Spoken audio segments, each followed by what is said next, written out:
Hello everyone, in this quick video I'm going to show you how you can easily change your wallpaper in WhatsApp. By following the few simple steps that I show you now, you'll be able to change wallpaper in WhatsApp very easily. So make sure to watch the video till the end so you don't make any mistakes. By saying that, let's start the video. At first, go to your home screen and tap on the WhatsApp app icon and tap on the three dot icon which is located in the top right corner and tap on settings.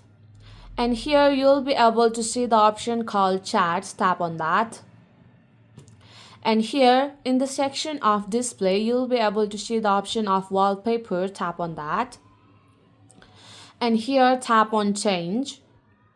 And here you can see many default wallpaper which you can choose, or you can choose any photos from your gallery by tapping on my photos.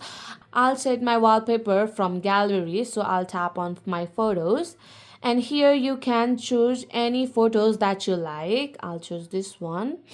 And here you can adjust the photos. And after adjusting your photos, you just have to tap on set wallpaper. This is how you can change your wallpaper in WhatsApp.